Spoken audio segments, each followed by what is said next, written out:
남북 간, 북미 간 정상회담이 성공적으로 개최되면서 남북 간, 나아가 남북, 러시아 간 경제협력 사업들이 탄력을 받고 있습니다. 특히 내일 있을 한러 정상회담을 앞두고 중단됐던 한러 가스관 연결 사업이 재개될지 또 유라시아 대륙 철길이 열릴지 기대가 모아지고 있는데요. 내일부터 2박 4일 동안 문재인 대통령의 러시아 순방길에 동행하는 분이죠. 대통령 직속 북방경제협력위원회 송영길 위원장 연결해 자세한 얘기 나눠보겠습니다. 송영길 위원님. 네, 안녕하십니까. 예, 안녕하십니까. 예, 감사합니다. 내일 대통령과 함께 러시아 순방 앞두고 일정과 의제 준비 때문에 많이 바쁘시겠습니다. 네네. 예. 아무래도 이 북미 정상회담 이후로 대통령께서 최초로 가시는 국빈 방문이기 때문에 네. 중요한 의미가 있는 것 같습니다. 말씀처럼 이제 남북 간 화해 무드가 무르익고 있는 와중이라서 이제 한러 정상회담도 여러 기대가 있는데요. 당장 막혀있던 대륙으로의 진출 이게 열리는 것인가 하는 문제가 이제 제일 관심사인 것 같습니다. 어떤 의제를 들고 가시는 거예요?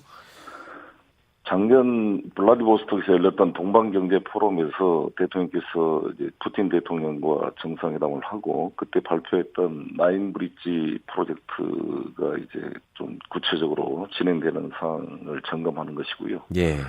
그 위에도 이제 의료, 교육, 문화, 통신 분야 이런 것들이 좀 논의될 것입니다. 아, 의료, 교육, 문화까지요. 네. 네.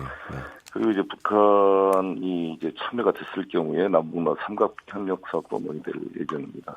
아, 주제가 여러 가지 많군요. 근데 특히 관심이 모아지고 있는 게 과거부터 논의돼 오다가 북핵 문제로 논의가 중단됐던 가스관 연결 사업, 그 다음에 유라시아 대륙철도 사업. 그러니까 네. 부산역에서 기차 타고 유럽으로 가는 꿈, 뭐 이런 것들 많이 얘기하셨는데 이거 네. 어떻게 전망하세요? 준비 상황. 네, 가스 문제는 네. 뭐 여러 가지 저희가 LNG를 추가 도입하는 부분하고 네. 그걸 PNG 형태로 하는 부분들은 여러 가지 연구와 검토될 요소가 필요합니다. 네. 근데 지금 사할린 가스 부분하고 야말반도에 있는 가스를 북극해를 통해서 가져오는 방안, 네. 이것들이 논의가 되고 있고요. 시베리아 횡단철도 연결 부분은 일단 우리 남측의 110km 강릉에서부터 제진까지 동해선을 연결하는 문제가 필요하고 예. 또 이번에 북미 간의 교섭에서 원산이 만약에 미국 자본에 개방이 돼가지고 투자가 된다면 네. 그게 같은 동해선 상에 있기 때문에 네. 철도의 경제성을 높이는 긍정적 효과가 있을 거라고 보여지고요. 네. 나진 하산 프로젝트를 어떻게 복원할 것이냐 이게 아마 중요한 논의가 될 것이라고 생각합니다. 네. 이게 가스관 계속 얘기는 많이 듣고 있었는데 이게 연결되면 어떤 효과가 있기 때문에 계속 논의가 됐던 건가요? 원래 이제 천연가스는 화석 연료, 미세먼지 저감을 위해서 이 석탄 연료를 좀 줄이는 의미, 청정 연료라는 의미가 있죠. 근데 네. 이 가스는 세 가지 형태가 있습니다. PNG, LNG, CNG인데 네. 이 가스인 기체 상태를 그대로 파이프로 가져와서 바로 쓰게 되면 비용이 더 적게 드는데 이거를 액체로 LNG로 리퀴파이드 내추럴 가스, 액화 천연가스인데 액화를 시키려면 마이너스 160도로 이거를 해서 물로 만들어야 됩니다. 예. 그러면 우리가 상식적으로 생각해도 이 상온에서 마이너스 160도 압축을 한다면 그 비용이 많이 들 것이고. 그렇겠네요. 네. 그렇게 액체화된 천연가스를 우리나라 평택이나 삼척이나 우리 인천으로 가져와서 LNG 기지에서 다시 기화를 시키거든요. 예. 가스피케이션이라는데 그걸 기체로 다시 만들어서 파이프라인으로 우리 아파트에 보내주면 그 가스레인지로 이제 밥도 해먹고 요리를 하는 건데. 네. 그 액화 기화의 과정이 전체 생산 단가의 30% 이상을 차지해요. 그러니까 논리상으로 말하면 그냥 파이프로 바로 기체에서 기체로 오는 게 값이 30%더 싸게 맞출 수 있는 거죠. 아하, 네. 특히 가까운 거리에. 네. 그래서 이게 될 수 있다면 아주 좋은 의미를 갖는 건데 그동안 이명박 대통령과 메드베데프 대통령이 2015년부터 30년 동안 매년 100억 큐빅미터씩 가스를 도입하겠다. 네. 다 합의를 해놓고 네. 무산되었던 게 아쉬운 대목입니다. 그러니까 이게 만약에 연결이 되면은 가정에서 쓰는 가스값도 많이 낮아질 것이고. 네, 근데 그런 가스 협상을 해봐야 되는데 네. 원래 가스관으로 바로 PNG로 오려면 한 2-3천 킬로미터 이하면은 PNG가 훨씬 싸게 먹힌데 만약에 5-6천 킬로를 넘어가면 가스관 설치 비용이 예. 액화시키는 비용을 초과하기 때문에 또 비싸져요. 그래서 그러나 우리나라 같은 경우는 사할린에서 우리나라 남쪽까지 뭐 2,000km면 충분히 연결이 될 수 있기 때문에 네. 사실 사할린 가스가 량이 충분히 확보돼서 지금 현재 블라디보스토크까지 가스관이 연결돼 있습니다. 사할린 가스가. 블라디보스토크에서부터 북한을 통해 우리나라 삼척이나 네. 울산, 포항, 부산 쪽으로 가스관이 연결된다면 훨씬 싸게 먹힐 수가 있는 거죠. 그렇군요. 네.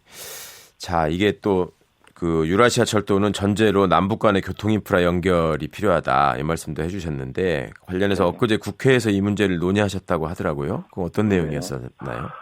일단 다행히 북한이 계속 반대오다가 찬성을 해서 얼마 전에 예. 대한민국이 OSJD라는 국제 철도 기구에 가입했죠. 정식 회원이 가입이 됐습니다. 네. 그래서 이 철도가 러시아는 광계라 그래서 좀 넓습니다. 이 궤도가. 예. 우리나라는 표준계고 일본은 협계로 좀 좁은데 일단 이 OSJD 가입된 것은 긍정적인 것이고요. 네. 이제 낮은 핫산까지 러시아 핫산에서부터 낮은 선봉까지 54km가 현재 광계와 표준계 복합궤도로 건설이 완성돼 있습니다. 아, 네. 그래서 여기에 우리가 이제 참여해달라는 게 러시아 측 요청이고 박근혜 정부에서 참여하겠다 했다가 핵실험이 나니까 스톱된 사안이죠. 이게 복원이 되면 낮은 핫산부터 좀 참여를 하면 우리 부산항에 있는 물동량이 낮은 선봉항에 하역이 되면 그게 바로 컨테이너가 핫산을 통해서 시베리아 철도를 타서 유럽으로 갈 수 있는 그렇군요. 상황이 되는 거죠. 물류가, 장기적으로는 이제 한 4년 정도 걸릴 텐데 동해선이 완성이 돼서 부산까지 연결되는 걸로 추진이 될 것입니다. 예.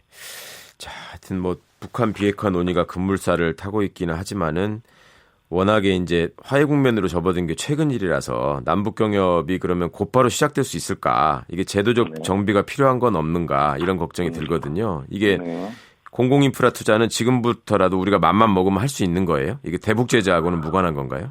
아닙니다. 다 대북 제재가 관련이 안 될 수가 없죠. 그런 거죠. 네. 금융이나 되는데 대신 저는 이제 일단 제재와 상관없이 할 수 있는 것은 우리가 남북 간의 철도 기술 협력 센터가 중요하다고 봅니다. 왜냐하면 이게 이제 중국 고속철을 까오티에라 그러잖아요. 네. 중국 고속철이 신의주 단동을 통해서 이제 들어오고 싶어 해요. 그런데 중국 고속철이 만약에 북한 영토로 들어오게 되면 철도 주권의 문제가 발생하고 그렇군요. 우리 KTX가 사실 신의주까지 올라가는 게 바람직하지 않겠습니까? 그렇죠. 네네. 우리 철도로 보면 러일 전쟁을 러시아의 광계가 한반도로 깔리느냐, 일본이 깔아놓은 표준계가 올라가느냐, 통해서 올라가느냐, 이 철도의 싸움이라고 볼 수도 있습니다. 러시아의 남하 정책과 일본의 북상 정책, 해양과 대륙 세력의 부딪힘인데.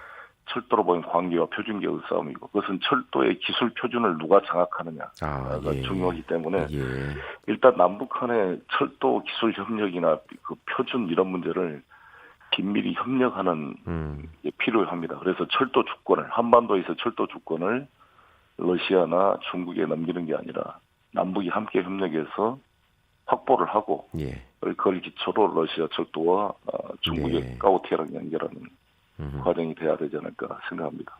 참 분단은 이게 철도의 궤도에도 영향을 미치고 있었군요. 기술 표준 작업이라는 굉장히 인상 깊게 들립니다.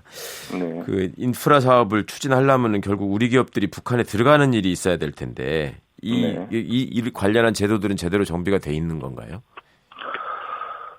이제 아시다시피 뭐 법적 있어도 개성공단도 박근혜 정부 때 한번 닫았다가 다시 여면서 어떠한 일이 있어도 닫지 않는다 했지만 결국 또 닫아버렸기 때문에 이제 우리 기업들도 일종의 늑대와 소년처럼 정부 말을 믿고 금강산이나 개성 투자했는데 제대로 보상도 못 받고 정권이 바뀌니까 스톱돼 버리면 이게 불확실성이 커져서 이 경제에 악 영향이거든요. 그래서 이거를 해결하는 길이 박근혜 정부에도 이야기했습니다만 개성공단을 국제화시켜야 된다.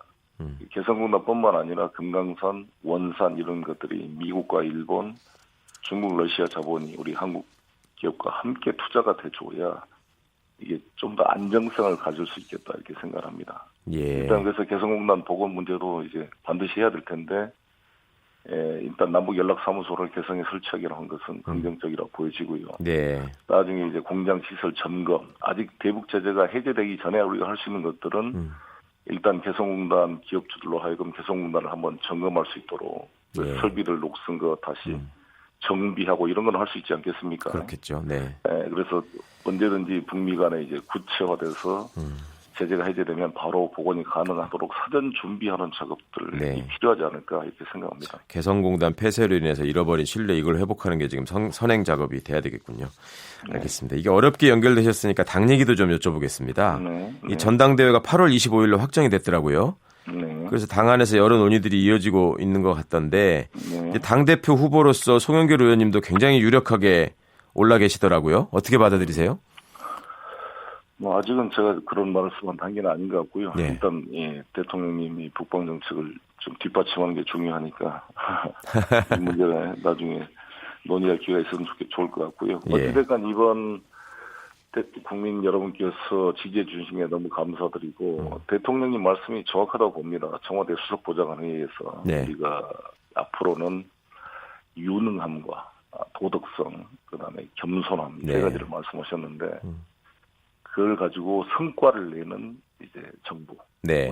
우리 집권 여당도 정말 유능하게 뭔가 해야 된다. 지금 이번에 경제 상황이 별로 이렇게 좋은 건 아니잖아요. 그렇죠. 그러나 네.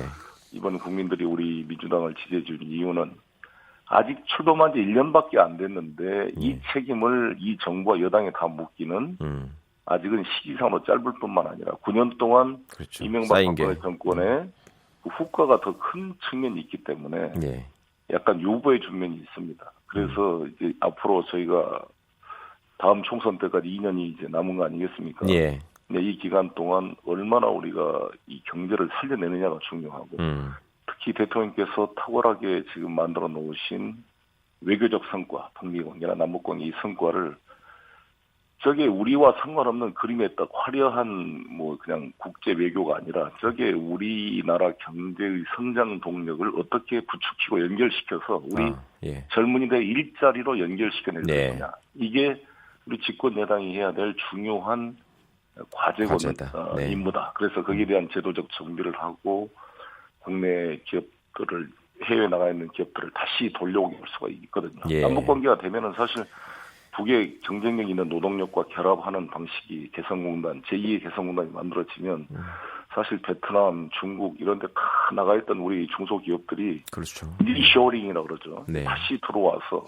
우리 국내 일자리를 창출하고 국내 경제 활성화를 시킬 수가 있는 것입니다. 우리 중소기업들이 알겠습니다. 나가는 이유가 다 값비싼 공장 부지와 값비싼 노동력 그것도 그렇죠. 구하기도 쉽지 않는 네.